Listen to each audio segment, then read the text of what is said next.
Class 11th Business Studies Part 1 Chapter 2nd Forms of Business Organization. Today we are going to study Joint Stock Company. आपने बहुत सी ना companies के name सुने होंगे, ठीक है, राइट, जैसे मारुति, रिलायंस, टाटा कंपनी। तो क्या कभी आपने सोचा है कि इन कंपनीज को कौन ओन करता है? ठीक है, कौन चलाता है इन कंपनीज को, कौन इसका ओनर है? ठीक है, कितनी फाइनेंशियल ट्रांजैक्शंस है इनकी, कितनी सेल्स ये कर लेते हैं? ठीक है, तो अगर आप इन कंपनीज के बारे में सोचोगे ना तो आपको पता चलेगा कि कितने लार्ज स्केल पे इनके ऑपरेशंस होते हैं, कि कितने लार्ज स्केल पे काम करते हैं। ठीक है, इनकी सेल्स कितनी ज़्यादा होती है, इनकी ऑपरेशंस कितनी कंट्री में स्प्रेड होते हैं। तो मुझे एक बात बताओ कि क्या ये पॉसिबल है सोल प्रोप्राइटरशिप से या पार्टनरशिप से कितने लार्ज स्केल पे काम करना एंड इतनी लार्ज अमाउंट में फंड्स लगाना? बिल्कुल नहीं। तो कैसे कैसे इतनी बड़ी ऑर्गेनाइजेशन बनी और ये कैसे मैनेज की जाती है?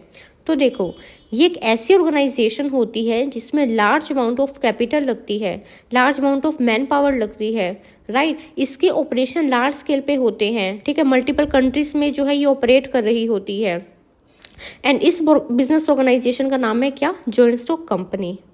देखो, सोल प्रोप्राइटरशिप की कुछ लिमिटेशन थी तो उसकी जगह क्या आई? पार्टनरशिप आई। ठीक है, क्या लिमिटेशन थी? सोल प्रोप्राइटरशिप में एक पर्सन जो है कैपिटल लगाता था तो वो तो बहुत लिमिटेड हो जाती थी। ठीक है, जो भी काम करता था वो एक ही बंदा करता था, राइट। जो भी क्या कहते हैं रिस्क होता था वो उसी पर्सन को फेस करना होता था। उसी की वजह से तो पार्टनरशिप आई कि अब क्या होगा, कम से कम एक बंदा जो है वो ये सारी चीज़ें ना करके कुछ बंदे कर लेंगे। ठीक है, बट फिर पार्टनरशिप की भी लिमिटेशन थी कि पार्टनरशिप में भी जो मैक्सिमम मेंबर है वहाँ 20 हो सकते थे, राइट। अच्छा, तो यहाँ पे अगर मान लो पार्टनरशिप में भी अगर 20 मेंबर्स होंगे तो वो भी एक लिमिटेड अमाउंट ऑफ कैपिटल ही क्या करेंगे? इन्वेस्ट करेंगे बिजनेस के अंदर। बट अगर किसी को बहुत लार्ज अमाउंट पे काम करना हो और ज़्यादा स्केल पे काम करना हो तो वो क्या करे? ठीक है, तो चलो अगर पार्टनर ने कैपिटल दे भी दी, ठीक है, लार्ज अमाउंट ऑफ कैपिटल दे भी दी, तो फिर इनको डर होता था कि अगर किसी पार्टनर ने कुछ गलत कर दिया, ठीक है, कोई लोन ले लिया, तो लॉस तो सभी पार्टनर को बियर करना पड़ेगा, राइट। या कंपनी को लॉस हो गया, ठीक है, तो पार्टनर की पर्सनल प्रॉपर्टी को भी तो यूज़ किया जाता था वहाँ पे करने के लिए। तो इन प्रॉब्लम्स की वजह से एक न्यू बिजनेस ऑर्गेनाइजेशन आया जिसको क्या बोलते हैं? जॉइंट स्टॉक कंपनी बोलते हैं। अब आप कहोगे, आप मैम बार बार ही बोल रहे हो joint stock company, joint stock company, तो क्या होता है जॉइंट स्टॉक कंपनी?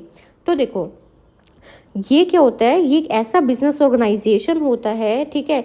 इसमें क्या होता है, एक वॉलंटरी एसोसिएशन होता है। वॉलंटरी एसोसिएशन का मतलब क्या होता है कि जिसमें जो पर्सन्स होते हैं, ठीक है, जो लोग होते हैं वो अपनी मर्जी से आ सकते हैं, ठीक है, इस बिजनेस में।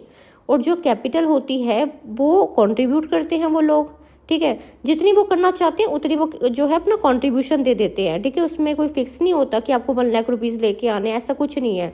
जो मेंबर्स आएंगे, जो इस बिजनेस ऑर्गेनाइजेशन का पार्ट बनेंगे, वो अपनी मर्जी से जो है जितना भी अमाउंट उनको लाना है वो ला के कॉन्ट्रीब्यूट कर देंगे। ठीक है, अच्छा, इस ऑर्गेनाइजेशन में कैपिटल कंट्रीब्यूट करेंगे और वो इसके क्या बन जाएंगे? मेंबर्स बन जाएंगे। ठीक है, तो जो लोग इसमें कैपिटल कंट्रीब्यूट करेंगे वो उसके मेंबर्स बन जाएंगे। अब जो कैपिटल होती है ना जॉइंट स्टॉक कंपनी की, उसको हम क्या बोलते हैं? उसको हम शेयर कैपिटल बोलते हैं। ठीक है, मतलब इसमें क्या होगा, देखो कंपनी में ना लार्ज अमाउंट ऑफ कैपिटल लगती है, हम सबको पता है, ठीक है। अब एग्जाम्पल लेते हैं, मान लो कंपनी में जो है हम 10 करोड़ रुपीज़ लगाना चाहते हैं, ठीक है, हम है ना इतने लार्ज स्केल पर बिजनेस करना चाहते हैं, हम 10 करोड़ रुपीज़ लगाना चाहते हैं। तो इसमें क्या होगा, ये जो 10 करोड़ की कैपिटल है ना, ये तो एक फिक्स्ड अमाउंट है, ये तो बिजनेस में लगेगा। अब ये जो है 10 करोड़ रुपीज़, ये 1% तो लाएगा ही नहीं, 2% भी नहीं लाएंगे, ठीक है, यहाँ तक 20% जो होते हैं ना वो भी नहीं ला सकते। तो हम क्या करेंगे, हम इस 10 करोड़ के अमाउंट को डिवाइड कर देंगे। हम क्या करेंगे? डिवाइड कर देंगे। कैसे डिवाइड करेंगे? मैं क्या कहूँगी, यहाँ पे क्या ले रही हूँ मैं, 1 करोड़ यूनिट ले रही हूँ, ठीक है, और 10 रुपये की एक यूनिट है मेरी। तो 1 करोड़ को जब हम 10 रुपये से मल्टीप्लाई करेंगे तो कितना आ जाएगा? 10 करोड़ आ जाएगा। और 10 करोड़ ही तो हमारी कैपिटल थी, ठीक है। तो ये जो 1 करोड़ है इसको हम बोलते हैं, 1 करोड़ जो है ये नंबर ऑफ शेयर्स हैं हमारे। और ये जो 10 है ये क्या है? ये 10 रुपीज़ है, मतलब एक शेयर 10 रुपये का है। तो अगर मान लो लोग जो है पैसे लेके आएंगे तो वो क्या बन जाएगा? 10 करोड़ रुपये बन जाएगा। अब यहाँ पे मेंबर है ना, कितने भी शेयर्स ले सकते हैं। अगर किसी मेंबर को 5 चाहिए तो 5 ले लो, 10 शेयर्स चाहिए तो 10 शेयर्स ले लो, ठीक है। 5 शेयर्स ले लो आप, ठीक है, इंटू 10 रुपीज़ का एक है, तो आप हमें कितने ले जाओ, 50 रुपीज़ दे जाओ, ठीक है। तो ऐसे जो है यहाँ पे वर्किंग चलती है। इसमें इससे क्या होगा कि मतलब कि पर्सनस पे बर्डन नहीं आएगा कैपिटल का, ठीक है, लार्ज अमाउंट को इन्वेस्ट करने का, ठीक है। अब देखो, जो कंपनी होती है ना, कंपनी के ऊपर क्या लगता है, एक एक्ट लगता है, उसको क्या बोलते हैं, कंपनी एक्ट 2013 बोलते हैं। और ये जो एक्ट है ना, ये डिफाइन करता है कंपनी को कि कंपनी क्या है, ठीक है। कंपनी क्या है, कंपनी एक आर्टिफिशियल पर्सन है। आर्टिफिशियल पर्सन वो क्या होता है, वो हम आगे पढ़ेंगे, ठीक है। जिसको क्या है, लॉ क्रिएट करता है, ठीक है। इसकी क्या होती है, एक सेपरेट लीगल एंटिटी होती है with perpetual succession and common seal. तो ये जो है, ये कंपनी एक्ट ने क्या दी थी, डेफिनेशन दी थी, ठीक है, जॉइंट स्टॉक कंपनी के बारे में। अब ये जो टर्म्स आई है ना, ये हम इसके फीचर्स में पढ़ेंगे, राइट। आई होप आपको अभी तक तो क्लियर हो गया होगा कि कंपनी होती क्या है। देखो यहाँ पे ना कुछ एक टर्म्स हैं, वो भी हम पढ़ते हैं, ठीक है, ताकि और क्लियर हो जाए हमें चीज़ें। अब आता है, this type of a company needs huge capital investment. ये बोलता है कि इस टाइप ऑफ जो कंपनी होती है, बिजनेस ऑर्गेनाइजेशन होती है, उसको ह्यूज कैपिटल की जरूरत होती है। ये तो हम पढ़ चुके। The total capital of a joint stock company is called share capital and it is divided into number of units called shares. ये बोलता है कि जो टोटल कैपिटल होती है ना जॉइंट स्टॉक कंपनी की, उसको हम शेयर कैपिटल बोलते हैं, ठीक है। और ये जो शेयर कैपिटल होती है, इसको हम छोटे छोटे पार्ट्स में, यूनिट्स में डिवाइड कर देते हैं, और उस यूनिट को क्या बोलते हैं, शेयर्स बोलते हैं, ठीक है। जो मेंबर्स होते हैं ना, उनको हम शेयर होल्डर्स भी कहते हैं, ठीक है। अब देखो, शेयर होल्डर्स कौन होता है, जो कंपनी को कैपिटल प्रोवाइड करेगा, ठीक है, फंड्स प्रोवाइड करेगा, और बदले में क्या करेगा, प्रॉफिट पे अपना शेयर ले लेगा, ठीक है। तो अब आप बोलोगे कि शेयर होल्डर्स ही होते हैं, तो डायरेक्टर कौन होते हैं। तो देखो, ये जो शेयर होल्डर्स होते हैं ना, ये कंपनी को कैपिटल प्रोवाइड करते हैं, ठीक है। और ये जो शेयर होल्डर्स होते हैं ना, ये कंट्री के किसी भी पार्ट से आ सकते हैं। फॉर एग्जांपल, कोई शेयर होल्डर झारखंड का है, कोई छत्तीसगढ़ का है, ठीक है, कोई गुड़गांव का है, कोई कहाँ से आ रहा है, जम्मू से आ रहा है, हिमाचल से आ रहा है, ठीक है। और मान लो कंपनी जो है वो कहाँ पे है, दिल्ली में है। तो बताओ, क्या ये शेयर होल्डर सोचने दूर है और कंपनी कहाँ पे है, दिल्ली में है, तो क्या ये मैनेज कर पाएंगे, क्या ये डे टू डे एक्टिविटीज को देख पाएंगे, नहीं। तो फिर क्या होगा, ये जो शेयर होल्डर्स होंगे, ये क्या करेंगे, डायरेक्टर को अपॉइंट करेंगे, ठीक है, एक मेंबर को अपॉइंट करेंगे, जिसको क्या बोलते हैं, डायरेक्टर बोलते हैं। डायरेक्टर का मतलब होता है जो किसी ऑर्गेनाइजेशन को चलाने का काम करता है, उसको रन करने का काम करता है, ठीक है। तो देखो, डायरेक्टर का रोल क्या होता है, ये क्या करेंगे, शेयर होल्डर के इंटरेस्ट को प्रोटेक्ट करेंगे, ठीक है, कि उनके साथ क्या है, कोई चीज़ गलत नहीं होनी चाहिए, ठीक है, कंपनी अच्छे से काम करनी चाहिए, ठीक है। जो भी कंपनी की लीगल रिक्वायरमेंट्स होती है, ठीक है, उसको ये पूरी करेंगे, ठीक है। और ये ध्यान रखेंगे कि क्या कंपनी जो है वो लॉ के अंडर काम कर रही है या नहीं कर रही है, ठीक है। तो शेयर होल्डर्स क्लियर हो गया, डायरेक्टर क्लियर हो गया। अब आएगा एम्प्लॉयज़। एम्प्लॉयज़ कौन होते हैं, जो कंपनी में क्या करते हैं, काम करते हैं। So employees who work but are legally not a part of company. ये कंपनी का पार्ट नहीं होते हैं, बट ये क्या करते हैं, कंपनी के लिए काम करते हैं। Meaning of joint stock company, a company form of business organization is known as joint stock company. तो एक ऐसी बिजनेस ऑर्गेनाइजेशन जो कंपनी फॉर्म में होती है, उसको जॉइंट स्टॉक कंपनी बोलते हैं। It is voluntary association of person who generally contribute capital to carry on a particular type of business which is established by law and can be dissolved only by law। तो एक ऐसी business organisation होती है जिसमें voluntary association होता है, मतलब person जो है वो अपनी मर्जी से जो है वो इस बिजनेस ऑर्गेनाइजेशन में आ सकते हैं, कैपिटल कंट्रीब्यूट कर सकते हैं, और जो पर्टिकुलर टाइप ऑफ बिजनेस है वो कैरी कर सकते हैं, ठीक है। जॉइंट स्टॉक कंपनी जो है वो इस्टेब्लिश भी लॉ के अंडर होती है, और डिसोल्व मतलब खत्म भी लॉ के अंडर ही होती है, ठीक है। Persons who contribute capital become members of the company. जो पर्सन कंपनी के अंदर कैपिटल कंट्रीब्यूट करते हैं, उसको हम क्या बोलते हैं, मेंबर्स होते हैं वो कंपनी का। This form of business has a legal existence separate from its members which means even if its members die the company remain its existence. ये बोल रहा है कि ये जो बिजनेस होता है, इसका अपना ही लीगल क्या होती है, एग्जिस्टेंस होती है, अपनी लीगल एंटिटी होती है। जो मेंबर्स होते हैं ना, उनसे अलग होती है, मतलब मेंबर्स अलग होंगे और कंपनी क्या होगी, अलग होगी। इसका मतलब क्या है कि अगर मान लो मेंबर्स की डेथ भी होगी ना, तो कंपनी में उस चीज़ का कोई असर नहीं पड़ेगा, ठीक है, कंपनी फिर भी चलती रहेगी। These forms of business organization generally require huge capital investment which is contributed by its members. तो इस business organization में काफ़ी large amount of investment लगती है जो कि कौन contribute करेगा, members करेंगे.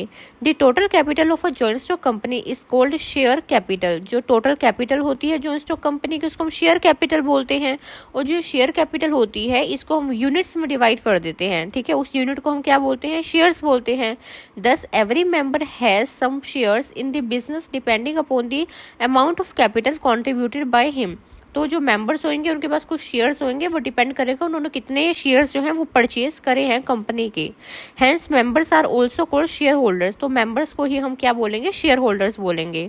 अगर हम डेफिनेशन की बात करें, definition of joint stock company, तो जो हमारा इंडियन कंपनीज एक्ट 1956 था उसने जो है वो डेफिनेशन दी थी, वो ये है, the act defines a company as an artificial person created by law. तो इस एक्ट ने बोला था कि कंपनी एक आर्टिफिशियल पर्सन है जिसको लॉ ने क्रिएट करा है. ठीक है, कैसा पर्सन, आर्टिफिशियल पर्सन जो लॉ के द्वारा क्या है, क्रिएट करी गई है. हैविंग सेपरेट लीगल एंटिटी, मतलब इसकी खुद की एक एंटिटी होती है, खुद की पहचान होती है. ठीक है, with perpetual succession. Perpetual succession का मतलब क्या होता है कि मेंबर्स चाहे आए इसके अंदर या जाए, कंपनी को कोई फर्क नहीं पड़ेगा, कंपनी चलती रहेगी. ठीक है, एंड अ कॉमन सील, और कंपनी की कॉमन सील होती है. कॉमन सील का मतलब होता है कंपनी के अपने सिग्नेचर होते हैं. ठीक है, सील का मतलब होता है कैसी, स्टैम्प. ठीक है, अगर मान लो कंपनी किसी के साथ भी कॉन्ट्रैक्ट में आ रही है तो कंपनी जो है वो क्या करेगी, पेपर्स पे अपने नाम की क्या कर देगी, स्टैम्प लगा देगी. Features of joint stock company. अब अगर हम फीचर्स की बात करें तो पहला आता है लीगल फॉर्मेशन, मतलब कंपनी को लीगल तरीके से बनाया जाएगा. ठीक है, इसका फॉर्मेशन लीगली होगा. अब देखो, नो सिंगल इंडिविजुअल और a group of individual can start a business and call it a joint stock company. ये बोलता है कोई भी सिंगल इंडिविजुअल अगर आ गया या फिर ग्रुप ऑफ इंडिविजुअल जो है वो बिजनेस करते हैं और वो ये बोलें कि हम अपने बिजनेस को एक जॉइंट स्टॉक कंपनी का नाम दे देंगे, तो ऐसा नहीं होता है. क्यों?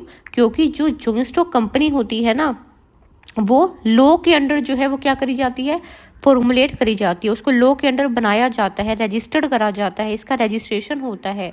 तो देखो, अ joint stock company comes into existence only when it has registered after completion of all formalities required by the Indian company act.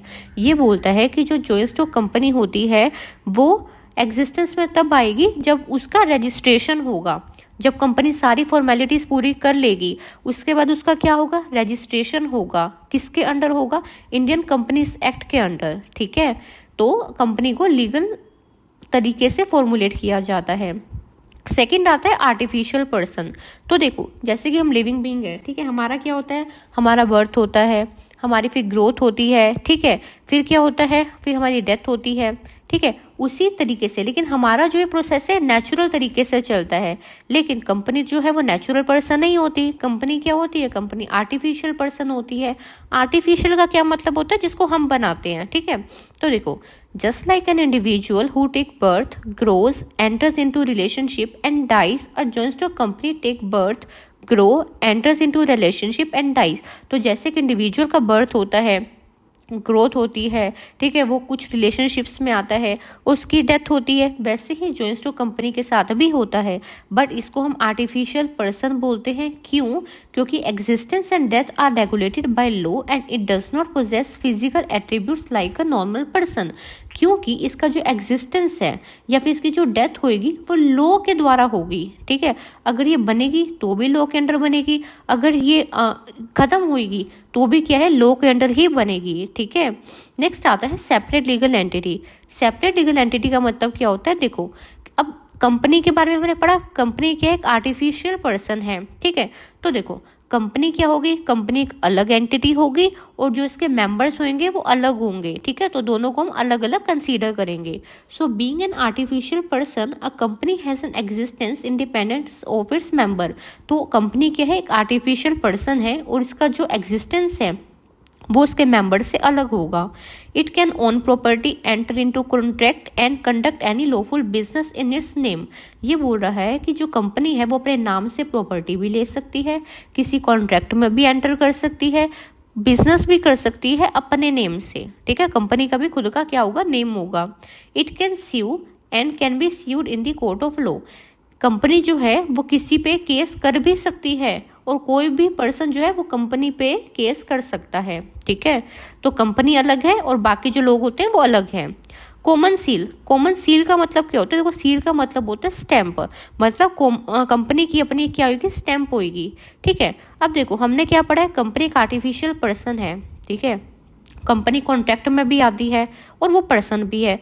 तो बताओ वो साइन कैसे करेगी कंपनी? अगर मान लो वो किसी कॉन्ट्रैक्ट में एंटर होना चाहती है तो उसके लिए तो साइन करने पड़ते हैं, तो कंपनी कैसे साइन करेगी? तो देखो, कंपनी की क्या होगी? कॉमन सील होगी, कंपनी की अपनी स्टैंप होगी। अगर वो स्टैंप जो है उन पेपर्स पे लग गई, इसका मतलब कंपनी जो है कॉन्ट्रैक्ट में एंटर हो चुकी है।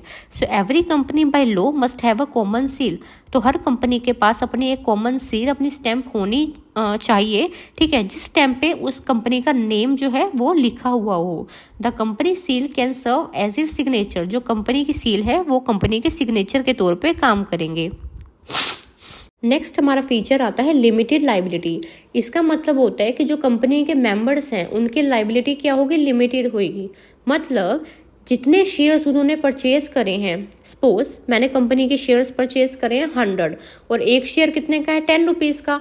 तो मेरी लाइबिलिटी सिर्फ कितने तक की होगी? 100 इंटू 10, मतलब 1000 रुपीज़ तक की लाइबिलिटी है मेरी। मुझे सिर्फ 1000 रुपीज़ देने होंगे, उससे ज़्यादा मैं एक अमाउंट जो है वो कंपनी को नहीं दूंगी, ठीक है। तो इसका मतलब क्या होता है? लिमिटेड लाइबिलिटी, कि जो कंपनी के मेंबर्स होते हैं उनकी लाइबिलिटी जो होती है वो लिमिटेड होती है। उनको जो है क्या चीज़ देनी होती है? जो वैल्यू होती है ना, unpaid value of the shares, मतलब जितनी वैल्यू उन्होंने पे नहीं करी है उतनी ही देनी होती है, उससे ज़्यादा उनको कोई अमाउंट नहीं देनी होती है। देन आता है transferability of shares.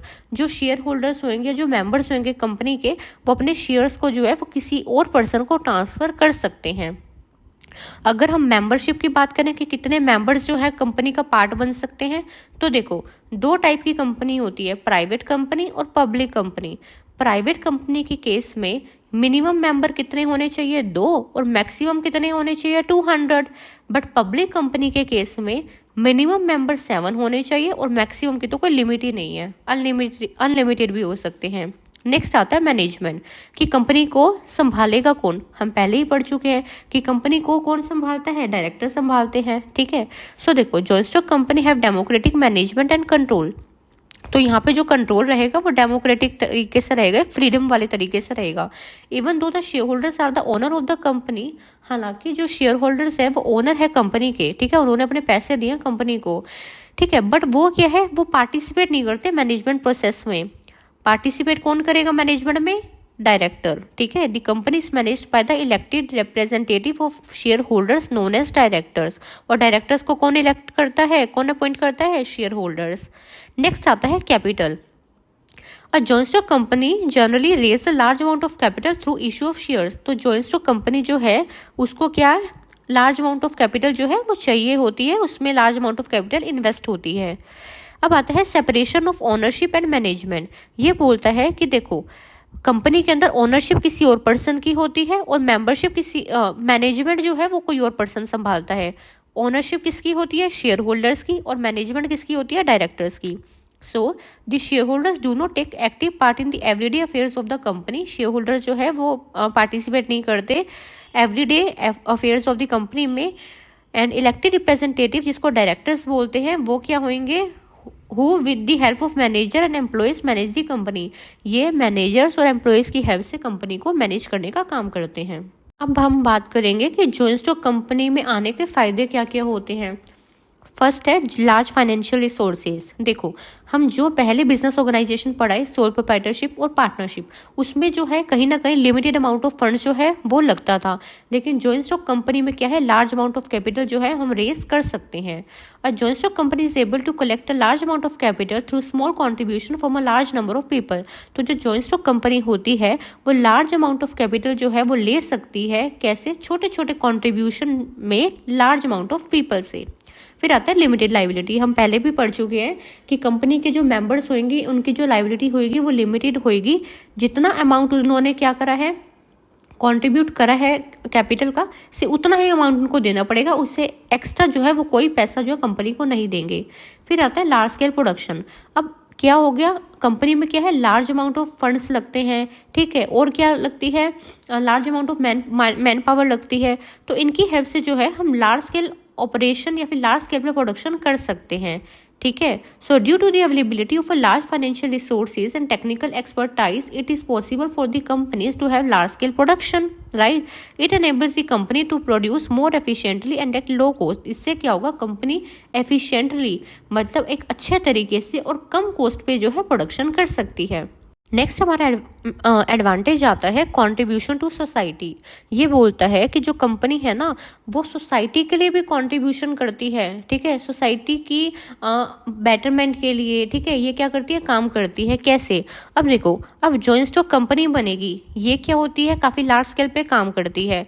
Large scale पे क्या होगी, प्रोडक्शन होगी, तो लार्ज स्केल पे मैन पावर भी तो चाहिए होगी, ठीक है, लेबर भी तो चाहिए होगी। तो ये क्या करती है, ये काफ़ी सारे लोगों को इससे क्या होता है, एम्प्लॉयमेंट मिलती है, ठीक है। So joint stock company offers employment to a large scale of people. It facilitates promotion of various ancillary industries, trade and auxiliary to trade. Sometimes it also donate money towards education, health and community service. तो बोलता है काफ़ी time जो है company donation भी देती है, किसको, एजुकेशन के लिए, हेल्थ के लिए और हमारे कम्युनिटी की सर्विस के लिए, ठीक है। तो इससे क्या होता है, सोसाइटी के लिए क्या करती है, कंट्रीब्यूट करती है। नेक्स्ट आता है प्रोफेशनल मैनेजमेंट। अब जो मैनेजमेंट है कंपनी में वो कौन संभालेगा, डायरेक्टर संभालेंगे, ठीक है। और ये जो डायरेक्टर होते हैं ना, ये कोई ऐसे वैसे पर्सन नहीं होते हैं, इनके पास काफ़ी अच्छी जो है वो बिजनेस की नॉलेज होती है, ठीक है, टेक्निकल स्किल्स होती है, ठीक है, और क्या होते हैं, एक एक्सपर्टाइज होती है, ये अपनी अपनी फील्ड में एक्सपर्ट होते हैं। तो इस तरीके से क्या है, कंपनी जो है प्रोफेशनल तरीके से जो है मैनेज करी जाती है।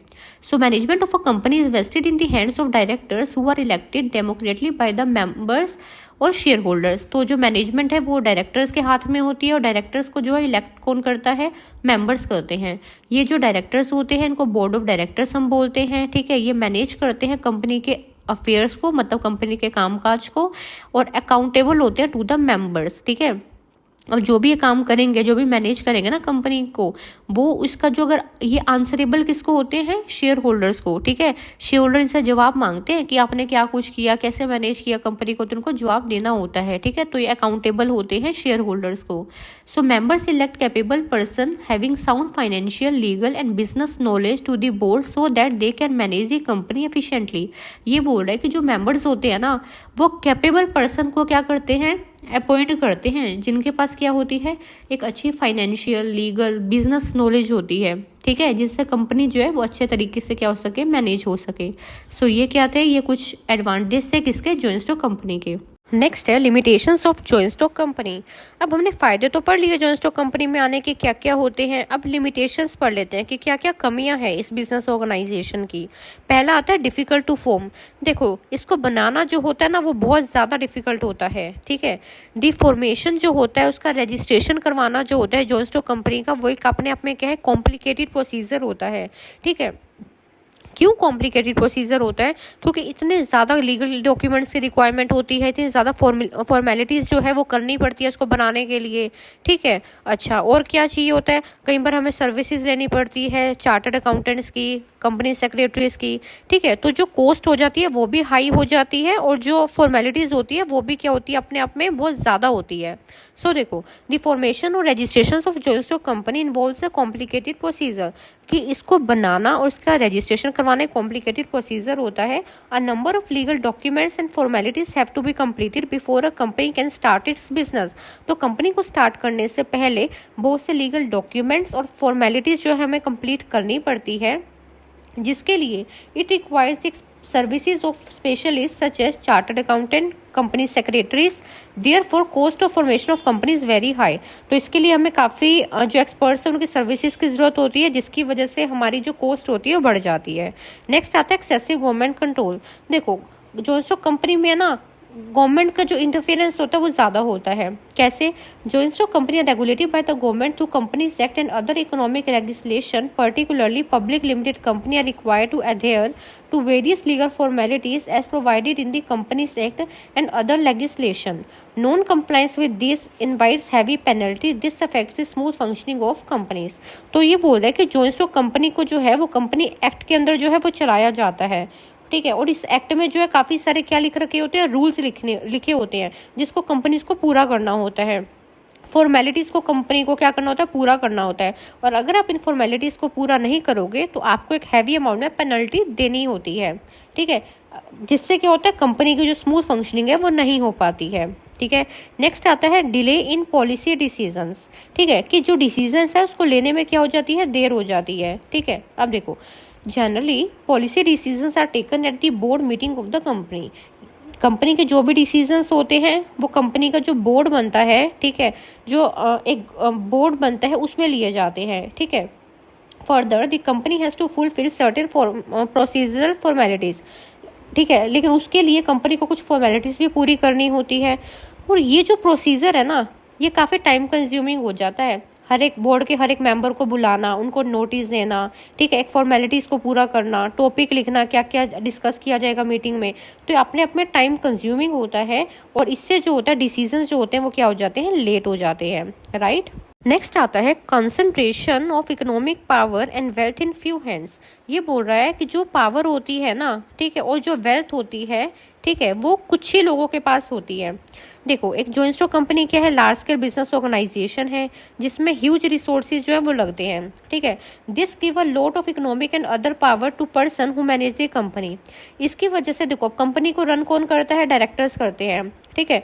तो डायरेक्टर्स के पास क्या कुछ पावर आ जाती है, और अगर उन्होंने उस पावर का गलत यूज़ किया ना, तो उसकी वजह से क्या होता है, वर्कर्स का एक्सप्लॉयटेशन हो सकता है, ठीक है, कंज्यूमर का एक्सप्लॉयटेशन हो सकता है, जो कंपनी प्रोडक्ट्स बना रही है, ठीक है, जो कंज्यूमर तक जाएंगे उससे उनको एक्सप्लॉयटेशन हो सकता है। इन्वेस्टर जो कंपनी में इन्वेस्ट करते हैं पैसे, उनका एक्सप्लॉयटेशन हो सकता है, ठीक है। तो जो पावर होती है वो कुछ ही हाथ में होती है, तो उस पावर का क्या होना चाहिए, प्रॉपर यूज़ होना चाहिए। अब आता है कंट्रोल बाय अ ग्रुप। ये बोल रहा है कि जो कंपनी है उसको कंट्रोल कौन करता है, एक ग्रुप करता है जिसको हम क्या बोलते हैं, बोर्ड ऑफ डायरेक्टर्स बोलते हैं, ठीक है। ये बोलता है this may be due to lack of interest on the part of share holders who are widely disperse, ignorance, indifference and lack of proper and timely information, thus the democratic virtues of the company do not really exist in practice. ये बोला share holders जो है वो widely disperse होते हैं, वो दूर दूर तक फैले हुए होते हैं, ठीक है, और उन तक जो है वो कुछ बातें जो है वो नहीं पहुंच पाती है कंपनी के बारे में, ठीक है, प्रॉपर इन्फॉर्मेशन नहीं पहुंच पाती है, टाइम पे इन्फॉर्मेशन नहीं पहुंच पाती है, जिसकी वजह से जो है वो कंपनी जो है वो क्या होती है, कुछ गलत प्रैक्टिसेस में इन्वॉल्व हो जाती है, ठीक है, जिससे अल्टीमेटली लॉस किसका होगा, शेयर होल्डर्स का होगा, ठीक है। नेक्स्ट आता है कन्फ्लिक्ट्स। अब देखो, हमने दो चीज़ पढ़ी थी कि कंपनी की जो ओनरशिप होती है वो शेयर होल्डर्स के पास होती है, और जो कंपनी का मैनेजमेंट होता है वो डायरेक्टर्स के पास होता है, ठीक है। तो इसकी वजह से भी जो सेपरेशन है, इसकी वजह से भी कुछ कॉन्फ्लिक्ट्स होते हैं वो देखने को हमें मिलते हैं। सो there may be conflict of interest among various stake holders of a company. The employees for example may be interested in higher salaries, consumer desire higher quality product at lower prices, and share holder want higher return in the form of dividend and increase in the intrinsic value of shares. ये बोलता है जो employees होते हैं ना, जो company के लिए काम करते हैं, उनको एक हाई सैलरी चाहिए होती है, कंज्यूमर को अच्छी क्वालिटी के प्रोडक्ट्स चाहिए होते हैं कम प्राइजेस में, ठीक है। और जो शेयर होल्डर्स होते हैं उनको क्या चाहिए होता है, हाई प्रॉफिट चाहिए होते हैं डिविडेंड की फॉर्म में, ठीक है। और ये जो इससे क्या होगा, इससे अब हर किसी के इंटरेस्ट क्या हो गए, अलग अलग हो गए, हर एक पर्सन को कोई ना कोई अलग अलग चीज़ चाहिए, तो इसकी वजह से जो है कई बार क्या हो जाती है, प्रॉब्लम हो जाती है कंपनी में, ठीक है। क्यों, क्योंकि हर किसी को जो है वो सेटिस्फाई करना जो है वो इतना ईजी नहीं होता, ठीक है, काफ़ी डिफिकल्ट होता है, जिसकी वजह से अगर किसी भी पर्सन का जो है इंटरेस्ट जो है वो सेटिस्फाई नहीं हुआ, उसकी वजह से क्या होगा, उनमें कॉन्फ्लिक्ट्स होंगे, ठीक है, लड़ाई झगड़े होंगे। तो ये कुछ जो है वो लिमिटेशंस है कंपनी की। अब हम पढ़ेंगे टाइप्स ऑफ कंपनीज, जिसमें दो आती हैं, private limited company and public limited company. Private limited company कौन सी होती है, These company can be formed by at least two individual having minimum paid up capital of not less than ₹1 lakh। ऐसी company जिसमें minimum जो है वो दो individual हमें चाहिए होते हैं, मतलब दो तो मेंबर होने चाहिए मिनिमम इसमें, ठीक है। जो मिनिमम कैपिटल है वो इसमें 1 लाख रुपीज़ तो होनी चाहिए, ठीक है, मिनिमम पेड अप कैपिटल। और as per the companies act 1956 the total membership of these companies can not exceed 200। 200 लोग से ज़्यादा जो है वो इस कंपनी के मेंबर जो है नहीं बन सकते हैं। मैक्सिमम जो है 200 जो है वो मेंबर्स को लेके आ सकते हो, उससे ज़्यादा नहीं। The shares allotted to its members are also not freely transferable between them. Members को जो भी शेयर्स मिलेंगे वो उसको ट्रांसफ़र नहीं कर सकते, किसी और पर्सन को वो ट्रांसफ़र नहीं कर सकते हैं। These companies are not allowed to raise money from the public through open invitation. ये जो कंपनीज होती है जनरली, ये जो कैपिटल होती है वो अपने नियर एंड डियर जो होते हैं, जो आसपास के फ्रेंड्स रिलेटिव्स होते हैं, उनसे ही जो है मनी रेज करते हैं। ये लोग जो है वो ओपन इन्विटेशन जो है मार्केट में जाके इन्विटेशन नहीं निकालते हैं अपने शेयर्स का, ठीक है। They are required to use private limited after their names. इन कंपनीज को जो है वो अपने नाम के पीछे प्राइवेट लिमिटेड वर्ड्स लगाना ज़रूरी होता है। जैसे कि एग्जाम्पल्स यहाँ पे दे रखे हैं, कौन कौन से, combined marketing service private limited, Indian publishers and distributor private limited, Oricom services private limited. तो देखो जितने भी ये प्राइवेट कंपनीज हैं इनके नाम के पीछे प्राइवेट लिमिटेड लिखा हुआ है, जो कि ज़रूरी है लिखना। फिर आता है पब्लिक लिमिटेड कंपनी। अब पब्लिक कंपनी कौन सी होती है, तो देखो पब्लिक कंपनी वो होगी जिसमें मिनिमम जो है वो 7 मेंबर्स होने चाहिए, ठीक है। It must have a minimum paid up capital, इसमें 5 लाख रुपीज़ होनी चाहिए, ठीक है, मिनिमम पेड अप कैपिटल।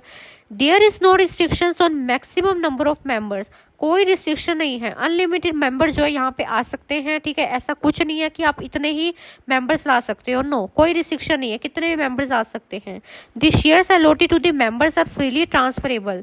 जो भी शेयर्स मेंबर्स को मिलेंगे वो उसको फ्रीली ट्रांसफ़र कर सकते हैं, किसी और को ट्रांसफ़र कर सकते हैं वो, ठीक है। These companies can raise funds from general public through open invitations by selling its shares or accepting fixed deposit. ये जो कंपनी है ये ओपन मार्केट में जाके अपने शेयर्स को सेल कर सकती है, कोई इस पे रिस्ट्रिक्शंस नहीं है, ठीक है। These companies are required to write either public limited or limited after their names. Public companies को अपने नाम के पीछे या तो पब्लिक लिमिटेड लगाना होता है या ओनली लिमिटेड वर्ड लगाना ज़रूरी होता है। एग्जाम्पल्स देखते हैं इस कंपनीज का कौन से हैं, जैसे Hyundai मोटर्स इंडिया लिमिटेड। अब Hyundai वालों ने क्या करके अपने नाम के पीछे लिमिटेड वर्ड लगा रखा है। Steel authority of India limited, ठीक है। झंडू फार्मास्यूटिकल्स लिमिटेड। तो ये जो पब्लिक कंपनीज है इनको अपने नाम के पीछे लिमिटेड वर्ड या फिर पब्लिक लिमिटेड लगाना ज़रूरी होता है। Next, difference between private company and public company. तो अगर हम डिफरेंस की बात करें तो पहला आता है number of members. Private company में मिनिमम 2 मेंबर्स होने चाहिए और मैक्सिमम 200 होने चाहिए, जबकि पब्लिक कंपनी में मिनिमम जो है वो 7 मेंबर्स होने चाहिए और मैक्सिमम की कोई लिमिट नहीं है, ठीक है। नंबर ऑफ डायरेक्टर्स की बात करें तो प्राइवेट कंपनी में कम से कम 2 डायरेक्टर्स जो है ज़रूरी है और पब्लिक कंपनी में 3 डायरेक्टर्स ज़रूरी है। मिनिमम पेड अप कैपिटल कितनी होनी चाहिए, प्राइवेट कंपनी के केस में 1 लाख रुपीज़ होने चाहिए और पब्लिक कंपनी के केस में 5 lakh rupees. Transfer of shares, private company जो है वो अपने शेयर्स को ट्रांसफ़र नहीं कर सकती है, ठीक है, किसी और पर्सन को, और पब्लिक कंपनी जो है वो ट्रांसफ़र कर सकती है, ठीक है, शेयर्स किसी और पर्सन को। नेम, प्राइवेट कंपनी को अपने नेम के पीछे प्राइवेट लिमिटेड लगाना ज़रूरी होता है और पब्लिक कंपनी को अपने नाम के पीछे या तो वर्ड लिमिटेड लगाना ज़रूरी होता है या पब्लिक लिमिटेड। नेक्स्ट आता है इनविटेशन। प्राइवेट कंपनी जो है वो सब्सक्रिप्शन जो है इनवाइट नहीं कर सकती है, वो ओपन मार्केट में जो है वो सब्सक्रिप्शन नहीं निकाल सकती है, जबकि पब्लिक कंपनी की बात करें, ठीक है, तो पब्लिक कंपनी जो है वो सब्सक्रिप्शन निकाल सकती है पब्लिक में जाके। फिर आता है कंप्लाइंसेस। कंप्लाइंसेस का क्या मतलब होता है, फॉर्मेलिटीज़, लीगल फॉर्मेलिटीज़, ठीक है। तो प्राइवेट जो कंपनीज होती है उनमें थोड़ी बहुत फ्यू कंप्लाइंसेस होती है, ठीक है, लीगल कंप्लाइंसेस, और जो पब्लिक कंपनी की बात करें तो उसमें काफ़ी सारी कंप्लाइंसेस आपको पूरी करनी होती है।